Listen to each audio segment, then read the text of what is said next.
We've got a distinguished panel here, but we have a very distinguished audience here from whom we could have drawn at least 3 more panels. So I do hope we'll have a chance to involve you in our conversation as we go along. And there are mics dotted around this space so that we will pick up your contributions if and when they come. I'm going to do the honors introducing our panelists. If you are minded to contribute, it would be very nice to hear who you are and very briefly your early music affiliations, credentials, history, so that even if those in this room know who you are, those who may be watching this now or later on will be able to keep up. So I'm going to now introduce our panelists and start off with Laurence Cummings. Laurence is currently music director of the Academy of Ancient Music. He is the musical director of the London Handel Festival and of the Orchestra Barocca Casa da Musica in Porto. His CV includes collaborations with the Orchestra of the Age of Enlightenment, the English Concert, the Halle, Bournemouth Symphony and Royal Scottish National Orchestras, and he is a regular at Glyndebourne and the Göttingen International Handel Festival. Laurence is currently the William Crotch Professor of Historical Performance at the Royal Academy of Music in London. Sally Dunkley is a legend in choral circles for having been a core member of several of the most important early music chamber choirs of recent times. An alumna of Oxford University, where she was a member of the pioneering the Clerks of Oxenford. She was a founder member of the 16 and a key member of the Tallis Scholars for many years. She is also a prolific editor of early choral music and also worked for the journal Early Music. Dr. Alan Howard is current co-editor of Early Music. He is a college lecturer at Selwyn College in Cambridge and an affiliate lecturer at the Faculty of Music. His research interests include the music of Henry Purcell and John Eccles, both of whose works he has extensively edited and written about. He's also a member of the home team in that he's a trustee of Cambridge Early Music. Sir Nicholas Kenyon began his career as a freelance journalist, writing for, amongst other publications, The Times, The New Yorker, and Early Music, of which he was the editor from 1983 to 1992. He has latterly returned to journalism, but in between, he was controller of BBC Radio 3, director of the BBC Proms, and managing director of the Barbican Centre. He is the author of several books, including Authenticity and Early Music, 1987, and he's currently a visiting scholar at the Faculty of Music in Cambridge. And Sarah Latto studied music at Cambridge and was a choral scholar at Sydney Sussex College. She has been the recipient of a number of conducting fellowships and scholarships, including on the prestigious Genesis scheme. In 2017, she established the professional ensemble Echo, which has a broad and innovative repertoire, including much pre-1800. Cambridge Early Music supporters will remember the choir's outstanding performance of 17th century Polish choral music from November last year. So that's our panel, and I'd like to start with a discussion, if we may, reflecting on the sort of changing character of early music with lowercase em and early music with uppercase em. And start, Nick, with you, if I may. Well, thanks for that introduction, Edward. And it's said that you can be on 2 of these panels, one on your way up and one on your way down. So welcome to my second appearance. Looking back, the shock that this is actually 50 years ago, half a century, that we are talking about is a very chastening thought.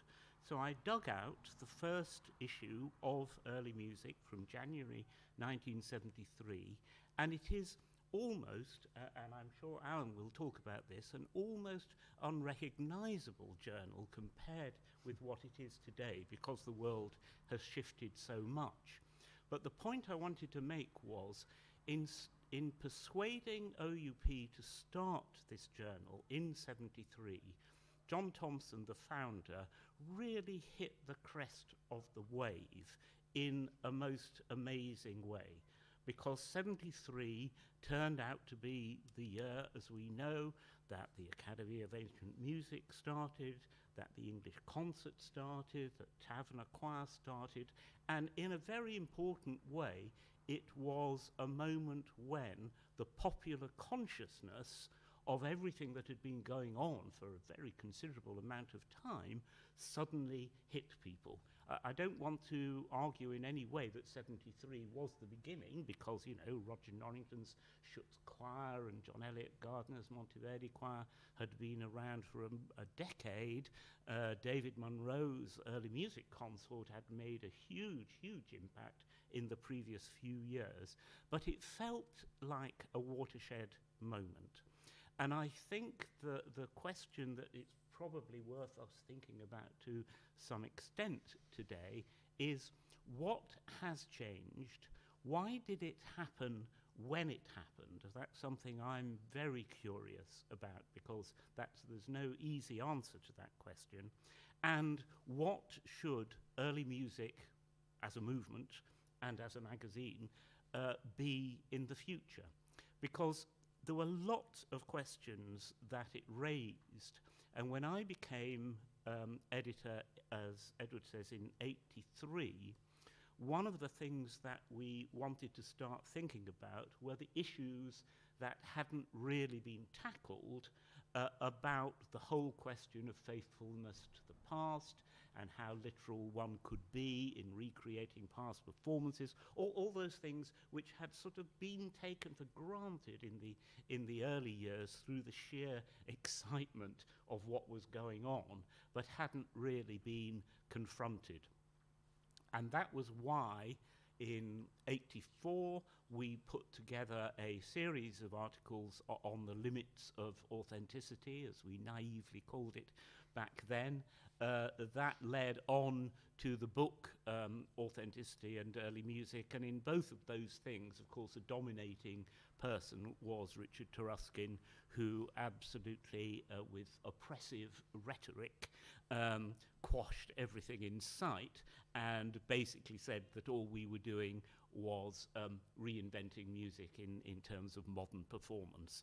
And I think that at that point, there was a realization that early music had become too polarized in relation to the mainstream. And obviously that was one of the reasons why it had got the oomph that it did, because it was oppositional, it was critical, and it was presenting another way of looking at the musical world. But on the other hand, it exaggerated the extent to which those in the mainstream regarded it as a threat, and all those well-known quotes, which were actually true, about needing a revival of period strings as much as we needed a revival of period dentistry. That sort of thing was the talk of the moment. Because Richard Taruskin was so critical in the '80s, late '80s, early '90s, at a time when what was going on musically was really sweeping all before it in terms of audience buy-in, I think actually paradoxically it helped. It helped to reduce that polarization and to show that the two sides could come together. Because of course there's also the whole question, which we might touch on, of the absorption, mainly through a generation of conductors who were active on both sides of the fence, of early music habits and techniques into mainstream performing groups and performances. And this has led some to suggest that because John Eliot and Roger Norrington have conducted the Vienna Philharmonic, because you can hear the influence of the Age of Enlightenment in Simon Rattle's performances in Berlin or wherever, the battle has somehow been won, and there isn't so much of a need for the early music movement, in quotes. This is a result of that second age of the revival, past polarization towards reintegration. I fundamentally don't feel that, because I feel that there should always be a need for the research and development, the R&D of this whole area to experiment, pushing it forward. But I think the big question, and maybe I should stop here, Edward, is how can early music continue to be revolutionary? Its performance must continue to surprise and challenge us, and it would be so unfortunate if we settled down to a new set of predictable sounds and performance practices and results, simply replacing another. I may say I don't think we have got to that stage, but you're always teetering on the edge of danger when you have something as successful as this that gets set in its ways. Thank you. Alan, I wonder if you've got any new perspectives based on your current editorship of early music, looking back over this distinguished history. So yeah, well, I mean, I should say that I'm one of 3 editors now, and that's one of the things that's changed, I suppose, in the journal itself. So that in Nick's day there was just 1 editor, so we're working actually with 3 editors and then a recording reviews editor at present. So we have this larger team, and I think that's partly a function of the way that the outlook of the journal has changed over maybe the last 10 or 15 years. In terms of each of us are also, full-time academics, and so doing that alongside our other work in teaching and research, and that reflects more widely the way that and it's very interesting that you called it a magazine. We tend to think of it as a journal, but I think that says a lot in the way that it's developed, and the way that its sort of outlook has changed in relation to both the contributors and the readers. But just as the editors are kind of working in an academic environment, so most of our readers and most of our contributors are going to be to some extent salaried, university professionals, or on that career path. So very much often early career scholars, and plenty of so-called retired people who are probably more active in research than most of the rest of the contributors. So that shift towards the sort of the academic with a is that a capital or a small a? I don't know. But anyway, the academic institutionalized side of things is quite significant, I think, and it also means that perhaps that the sort of broad constituency of performer scholars, we might call them, who formed the kind of core readership and contributorship of the journal has shifted in its centre of gravity towards the universities, and that's partly a function of the fact as well, I think, that lots of those people who are interested in the scholarship that underpins their performance are also, have moved towards the academy in terms of their employment, and so alongside their performance careers tend to have some kind of institutional position. So it sort of goes hand in hand with that. And I think I wanted to say that I think very much in response to your point about the journal as an advocate, or the magazine as it was as an advocate for the sort of historically informed or authentic, as it was sometimes called, way of doing things then. That's another way that things have moved on slightly. And I think most of our contributors take that for granted, rather, at this stage. And that's probably something that we need to remember, or to be aware of, that perhaps we can't take it for granted. And that might be the experience of the earlier sort of part of that 50 years, that we should continue that role as in kind of advocating this way of performing and thinking about what we're doing all the time.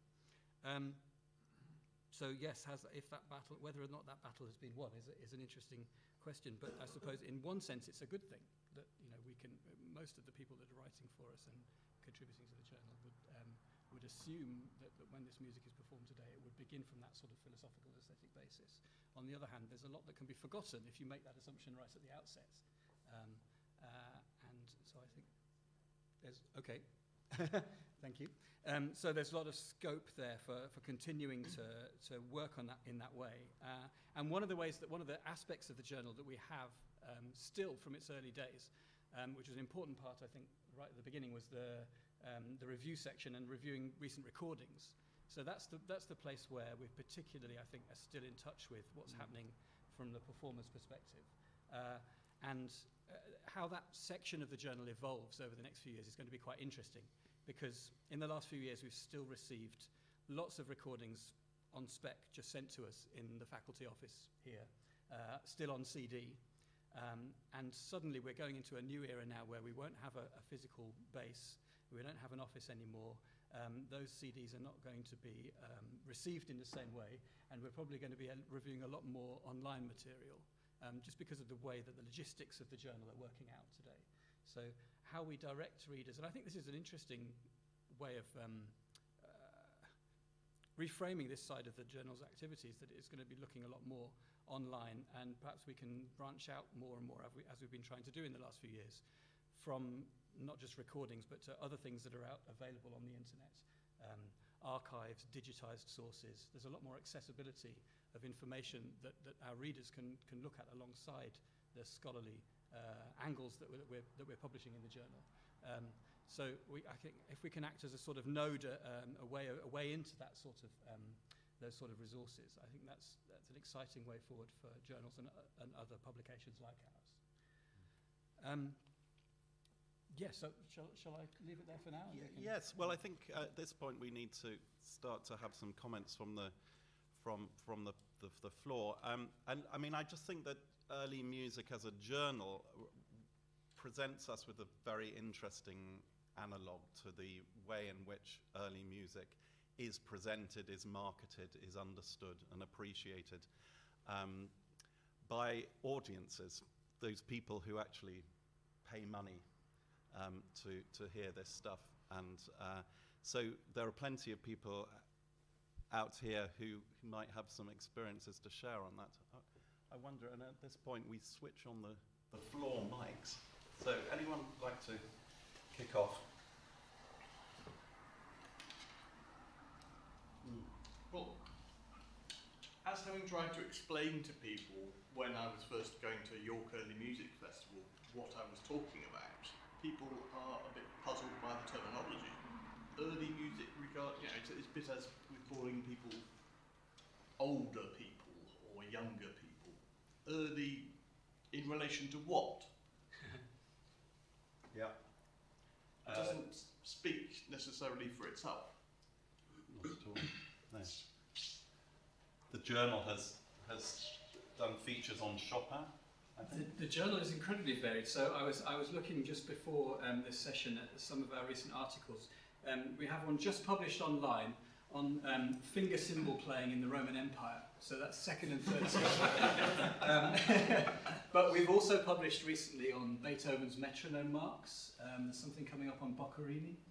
And we, of course, then, if we think about performance, recent practice, or the COVID-19 pandemic, we've had several articles on what choirs and musicians have been doing during that time, and on the sorts of resources that have come out of that. So it is an incredibly broad remit, and it sometimes does present a problem in terms of just what we're trying to do and how to bring those topics together. So from issue to issue, you might be thinking about, what have we got in the storehouse ready for publication that sort of goes well together and makes something coherent. But then also we have to bear in mind that readers have different interests, and sometimes coherence isn't the only value that we might want to ascribe to. Justin. Justin Lee. I spent 20 years in orchestra management, including the Academy of Ancient Music, but since in the last decade I've been a promoter. But I'm a general promoter. I'm not a specialist promoter.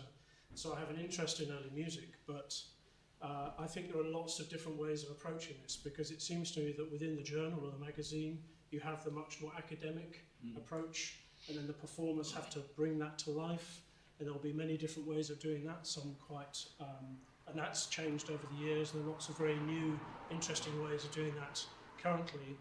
But when I look at my audience, most of them, and I saw this mirrored in some research just the other day, 75% of my audience goes to one thing a year. They're probably not specialist. They don't have a specialist knowledge. But as a general promoter, I have to have a mind, give thought to those people as well. And I suspect the people in this room, and possibly those watching this, will be people who go to way more than one thing a year in early music, let alone all their other interests that they may have.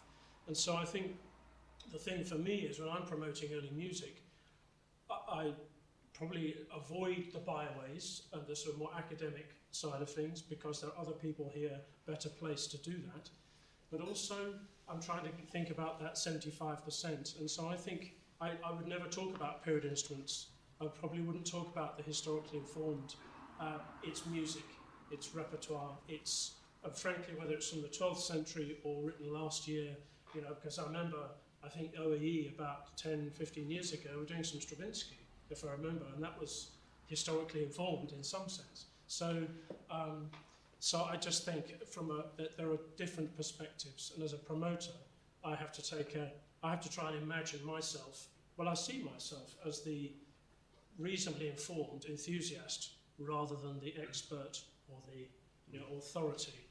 Just to quickly answer the previous point about early music, I haven't given any thought to this because this is a very off-the-cuff remark, but it seems to me what it's about is revealing truths about the music that come from the past, whether that's from Chopin or from whichever century Roman music. And I think so that the important thing about it is it changes our perspective, whether it's Schumann or anyone else. When you listen to the period instrument performances of Schumann, it's transformed the textures. And yet, when I was at the Academy of Ancient Music, we were focusing more on the Baroque and the classical.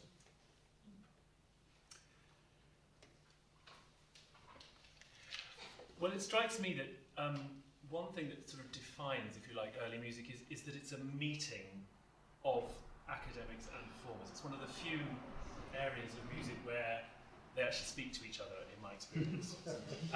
And it's wonderfully informative. I mean, you end up getting introduced as many things, in doing a job like these.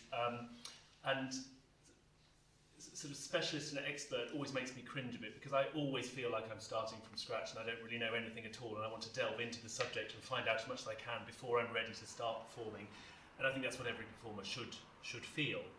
But it's the wonderful interaction you get with academic researchers and who've done a lot of the spade work for you and are very willing in our world to share that knowledge. And that's just such a joy to experience. And I think that's one of the things for me that defines whatever we choose to call it, whether it's early music, historically informed performance. It's that feeling that you can make something that happened a long, long time ago leap off the page and become spontaneous and real.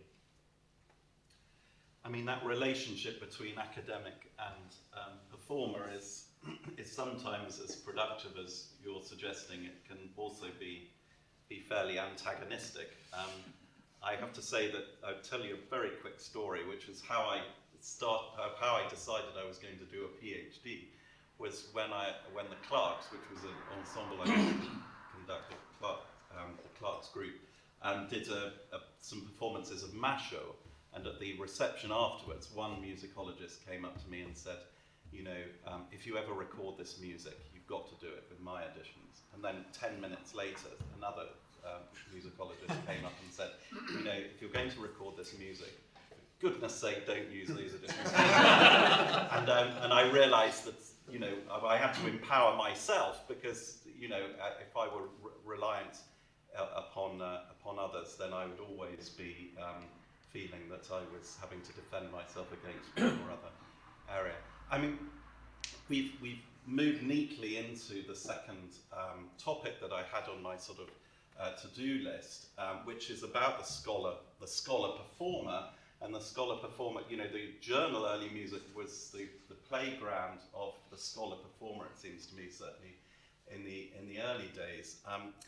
And I asked Sally to prepare some thoughts on this. Maybe you could. Well, for me, one of the things I'm thinking about most today is how early music, however you define that, has moved from being a real niche interest in the 1950s, 60s to an internationally recognised thing now. You mentioned York Festival. Other early music festivals that have attracted huge attention are at Utrecht, which used to be so full of English musicians wandering around the streets. This is years ago. These days, they have performers from nearer at hand who are excellent, but in the early days, it was a lot of British people.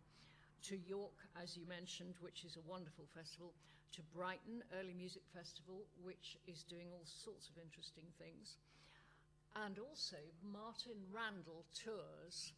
Anyone been on one of those?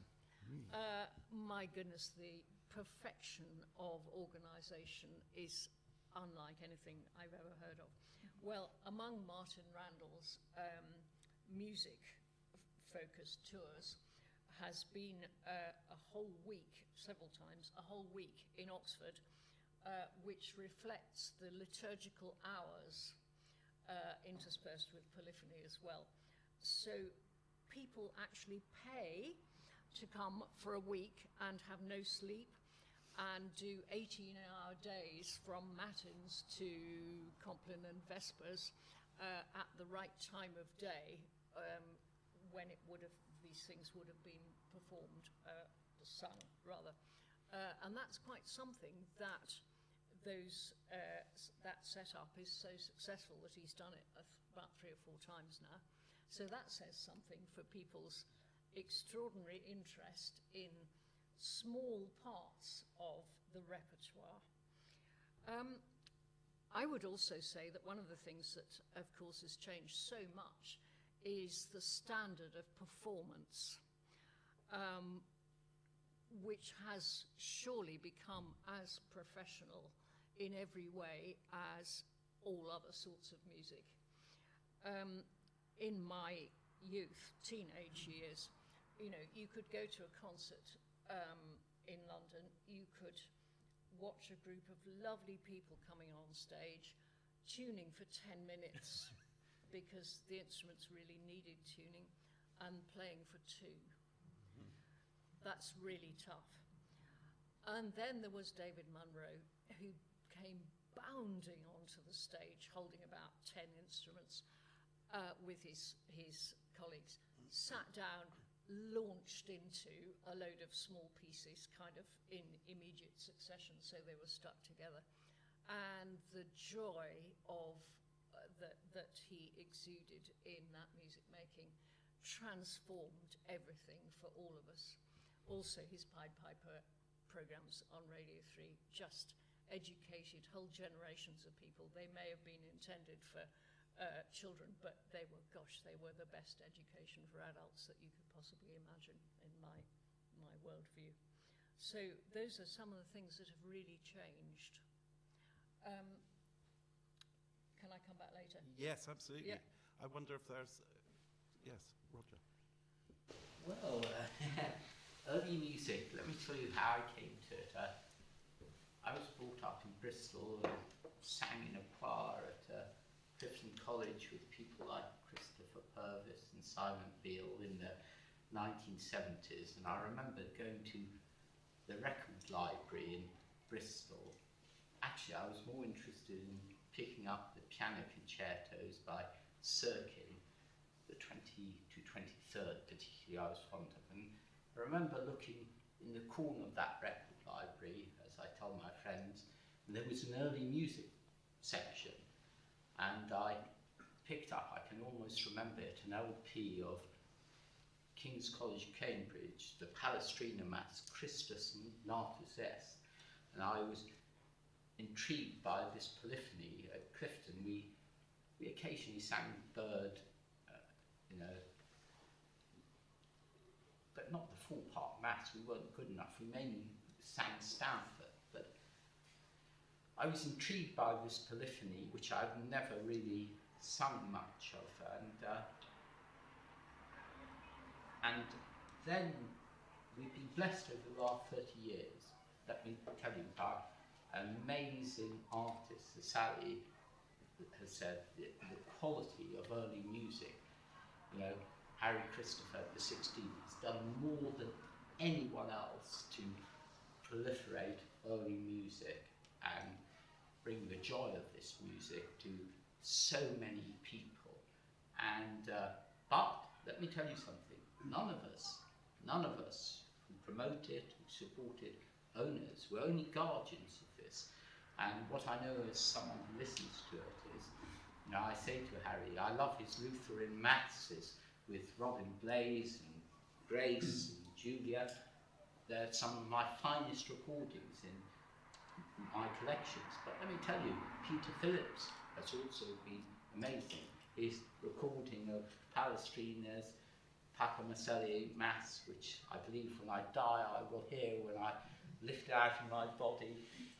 These, you know, amazing recordings. And then John Alec Gardner, his recordings of the Bach motets, they're amazing. But, you know, it's the joy. Do you know something?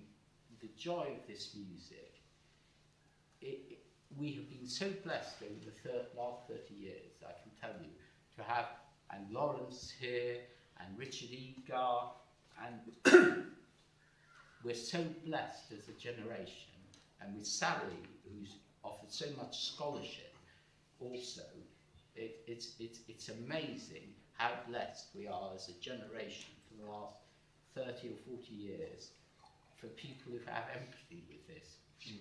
I wonder if we've got anyone amongst the sort of academic community here who would like to speak to Nick's initial comment about R&D and the revolutionary nature of early music. Ian. Thank you.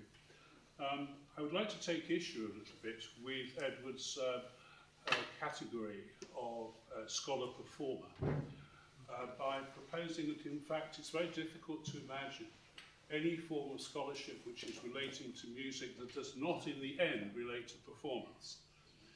The dreaded word musicologist has been uttered. And what do musicologists do? Well, in general, they do three things.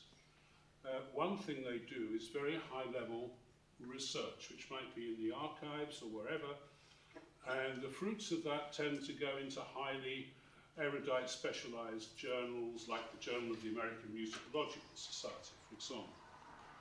A second category would be that we get ourselves involved with some form of pedagogy.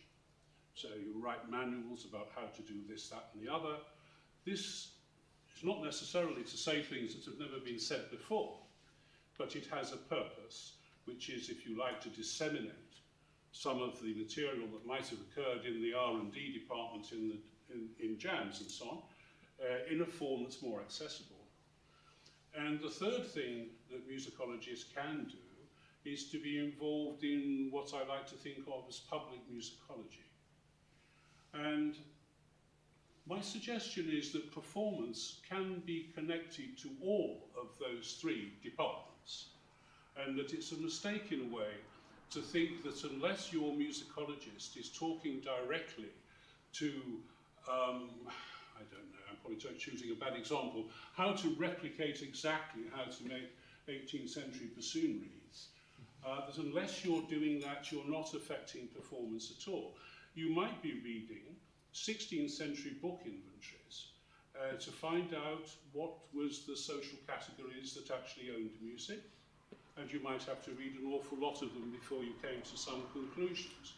But that eventually, it might seem to be distant, but eventually, through various processes of refinement, will affect the way that performers think about the English magical repertory or whatever it may be. So don't compartmentalise is my message. Point taken. I perhaps take that a bit further and just suggest that there are elements to musical research which challenge performers in a way that performers do not want to be challenged. So pushing them out of their comfort zones. I can certainly think of issues within the area which I'm interested in, particularly 15th and 16th century music, where elements of performance practice are, which are very current within normal mainstream chamber choirs, for instance, is very directly challenged by the work of particular academics. I'm thinking, for instance, about the speeds one takes, things to do with word underlay, or music of ficta is one of these things that's always talked about, but particularly things like proportions and speeds and these sorts of things. I suspect that there are several choir directors who would rather this kind of research go away because it gets in the way of a particular vision of the music that they have. And indeed, goodness knows, I've done it myself. I know what that's like. Yes, Bettina. I'm Bettina Fabrik. I'm a, what am I now? Assistant professor at the faculty here in music.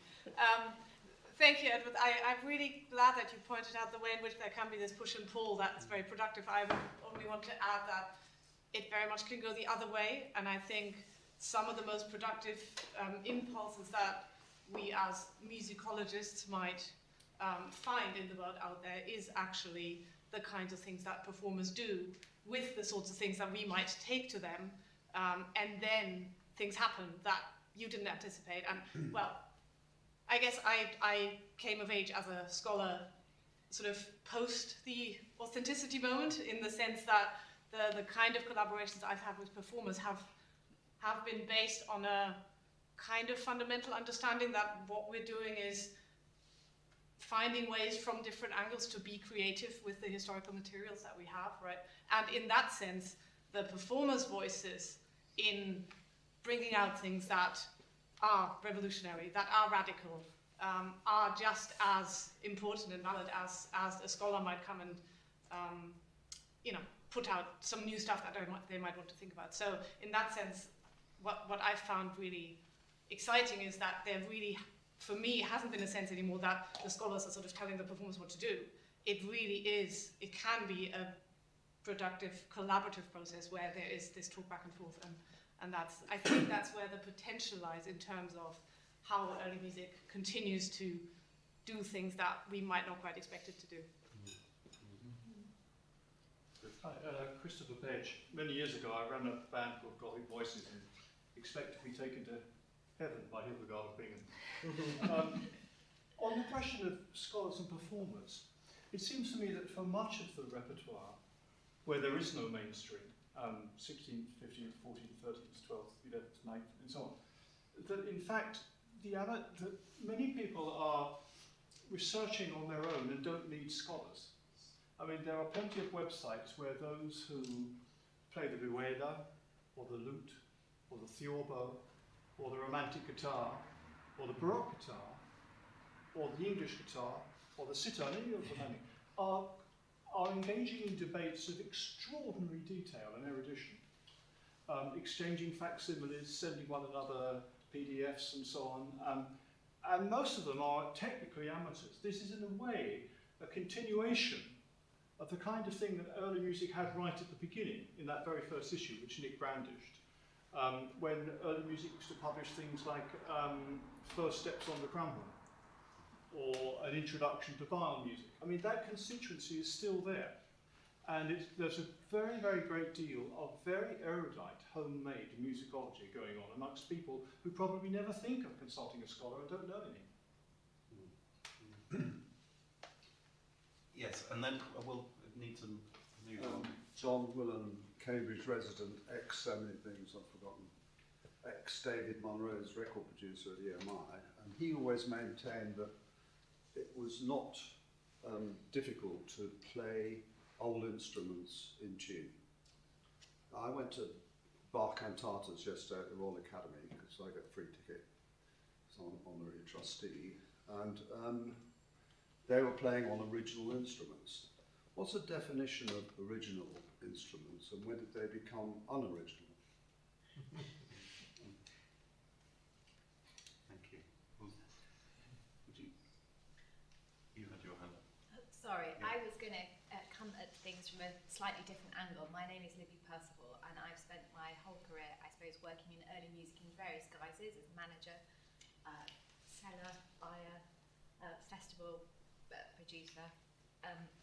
Originally with the King's Consort, then by the Tallis Scholars, and now I have my own management company and also run Life in London festivals, and I manage Rachel Project and Eve Facciolini, amongst others, at Aileen Dooley. I wanted to bring things back to the title of the session, which is Then and Now, the Changing Faces of Historical Music Performance, and ask how the panel feels that we are going to perpetuate more performances, especially in the current climate where people are asking questions about the relevance of the concert hall, how we can introduce audiences back to that environment, and just see how they felt that early music as a smaller sector of what is being a constrained overall sector in the current economic climate should respond.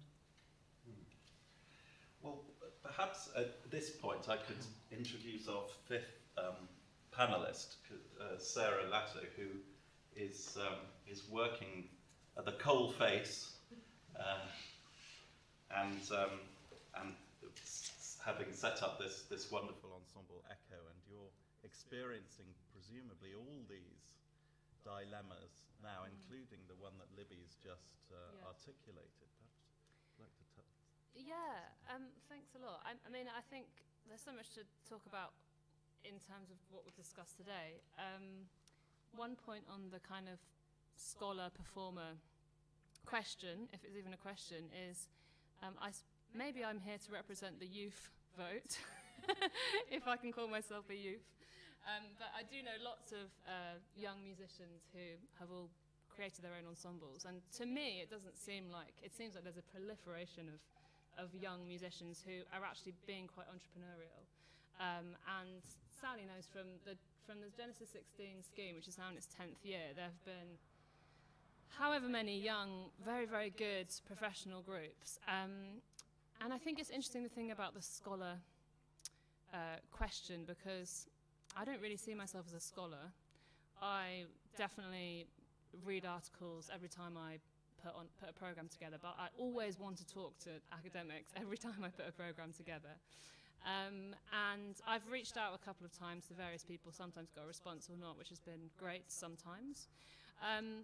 But it's interesting that in terms of new music, we always get about hundreds of composers writing to us as a young ensemble and saying, perform our music. But for us, it'd be lovely to have more of a dialogue with academics, and maybe have young academics or academics at the start of their careers writing to groups and saying, look, I've got this bit of research, I'd love to try this out, or look at this manuscript, let's have a look at it together. But for me, as a performer, where I am at the moment, that doesn't happen too often. So I think that's something which I'd like going forwards. And maybe there could be, maybe this already exists, but a forum which connects up young ensembles and academics at any stage. And I realise some academics here are probably way too busy to be doing that, but I think that dialogue would be useful, and especially for less famous groups in the AAM, because we have more time and more time to kind of, make things happen. But yeah, I mean, I think if we're talking about how to get this music out there, I suppose as an industry, are we always asking ourselves in terms of branding, what's our kind of mission statement? And as performers, obviously our mission statement is to perform really interesting music to an excellent standard, and that point of being revolutionary as well is like a really, really key part of our mission statement. But for my ensemble, Echo, our other huge mission statement is how can we reach more people. And I wonder if that sounds hackneyed to everyone in this room. How can we reach more people? But I'm assuming no one here wants to reach less people with this, with the music that we love. So that's always a big question for us, and I assume everyone in this room, which I'd be interested to hear everyone's views on. For us, it's about being as accessible as possible within how we present our programming, and always being informal. I personally would like anyone who comes off the street to come into our concert and get a lot out of it, understand what's happening. And yeah, in terms of today being Early Music Day, I've just been on social media earlier and we're seeing a lot of posts about it, which is great. And there are a couple of words which are often used around early music, which I personally find a little bit strange, like the one beardy. Does everyone here know that? And the other one is niche, and the nicheness of it. And it doesn't feel niche to me, but maybe it's because I'm in it and I know lots of musicians, but I don't want it to be niche, and I don't really want it to be, I don't even know what beardy means. but I think that's, surely it's something for everyone, which I hope doesn't sound too cheesy, but that will be our big aim, and hopefully the AAMs or whatever other institution. Laurence, your AAM are embarked this season on this very interesting series of concerts where the programme concepts are kind of above the title, and the actual repertoire is, as it were, below the title, if you see what I mean. Is that something that you developed in a very intentional way like that, or how did that come about? Well, I think one of the things that's really occurred to me during this discussion is there was a point, and I do remember thinking it was a sort of specific year, I can't remember the year, but it was about 15 years ago, where there was a tipping point where what we could call our world, historically informed performance, went from being revolutionary to establishment.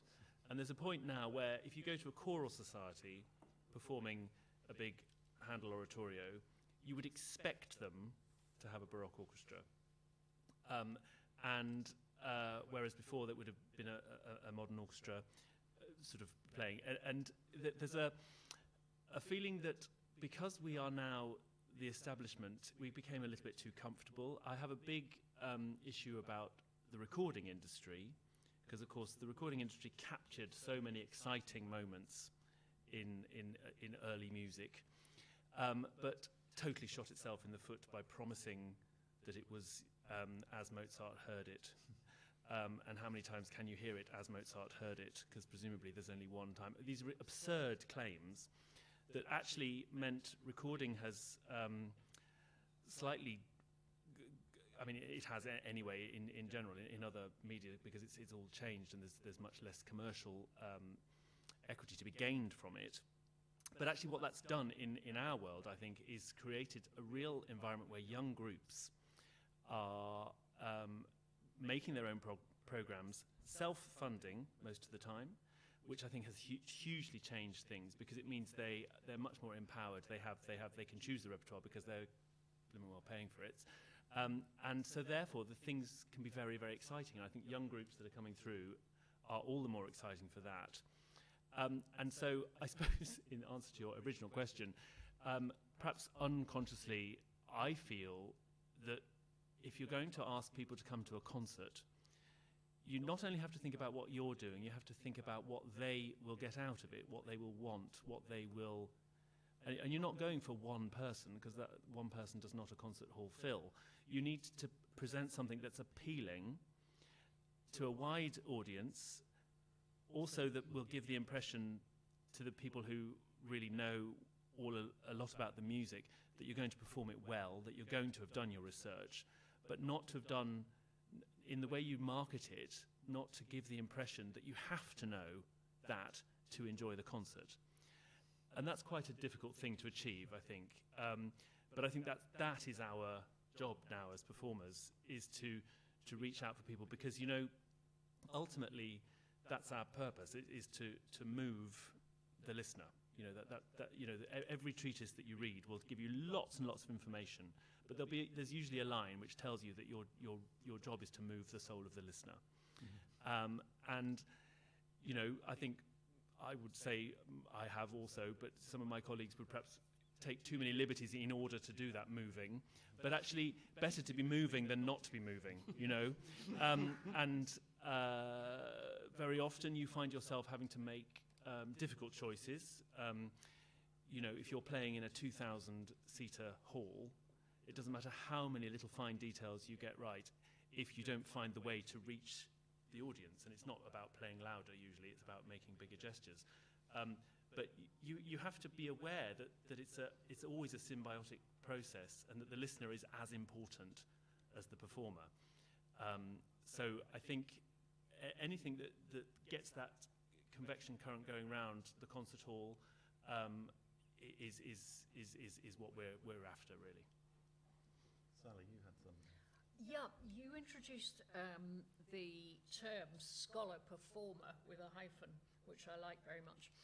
And I'd just like to say that that kind of category of people who are not necessarily musicologists at all, but are performers or directly involved in performance, that's come about by necessity, hasn't it? If you are an ensemble singer, if you're singing, say, 16th century polyphony, in 1960-something, you had the set of Tudor church music volumes, such beautiful typeface, beautiful thick paper, hard covers.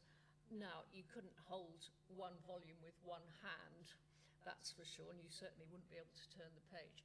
Those are beautiful editions made for libraries.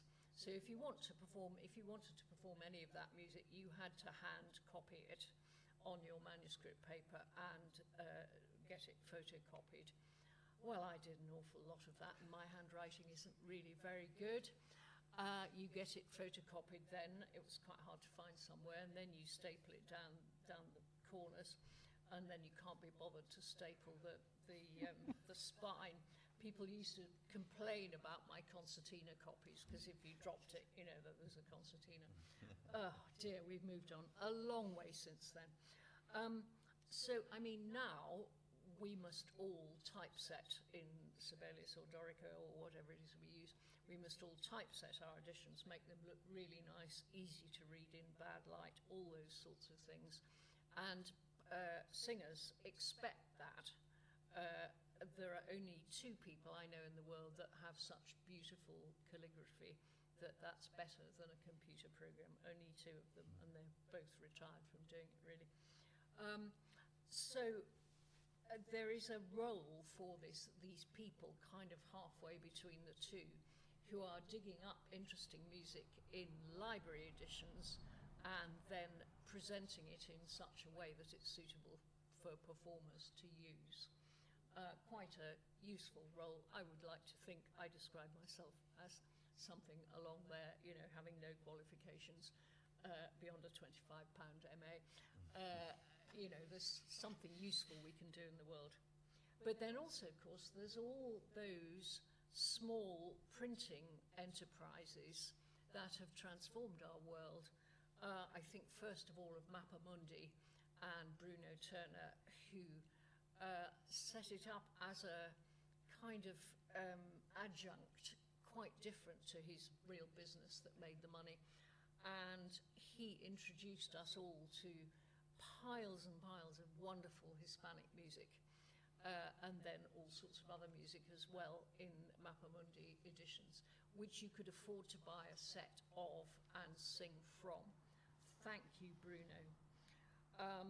Also, Antico edition, Oxenford imprint, which was the Clerks of Oxenford's kind of extra thing. Lots of music by John Shepherd in 4 flats, 5 flats, even 6 flats, which is not very much in fashion these days, but the calligraphy is beautiful, and lots of people met that music by that way. King's music for Baroque music, and Cantus Firmus music, Tim Simmons, beautifully typeset music, real work of art.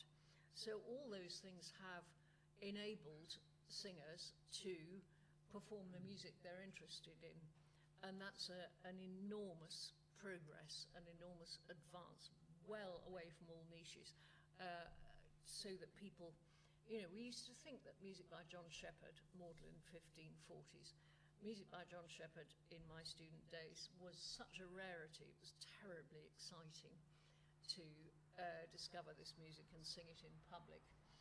And then if you walk around Oxford now, I say Oxford because I live there, I'm sure it's the same here, as you wander around you see the service lists for college chapels, and there is Shepherd in every college chapel sometime in every week.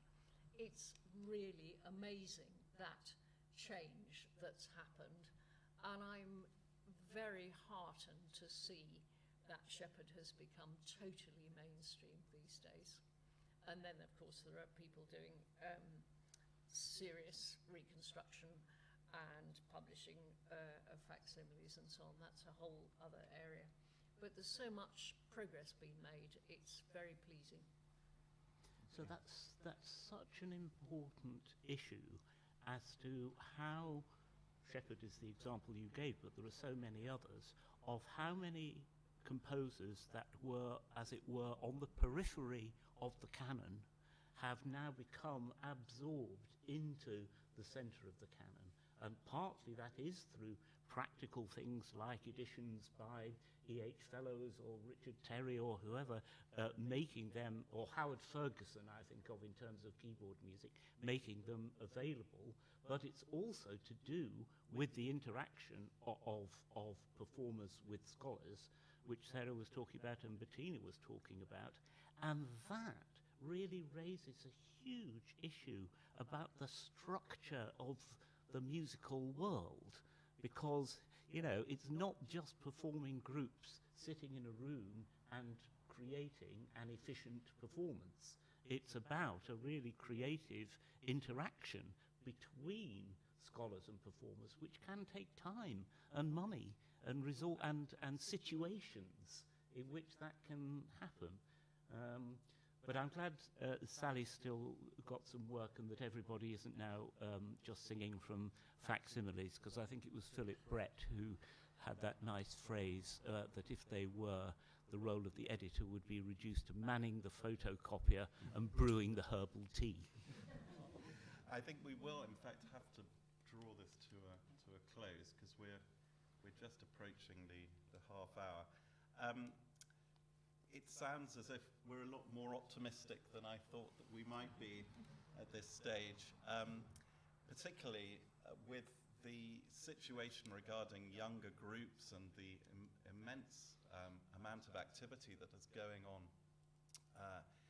in this more sort of cottage industry type of way.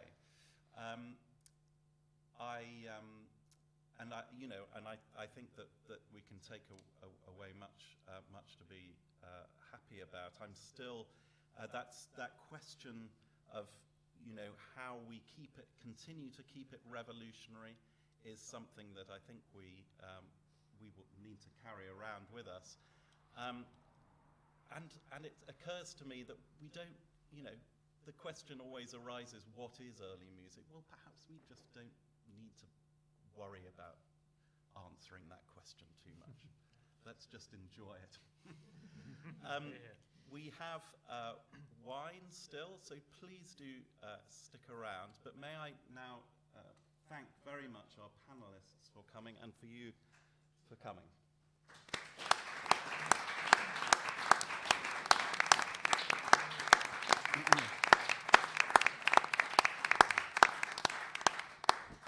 Well, John Thompson said when he wrote the first editorial on the first early music, it finished, "The figure on our cover beckons us down seemingly endless perspectives. We set out on an intriguing journey." And wow, has it been? Yes, yes, indeed. Brilliant. Yes.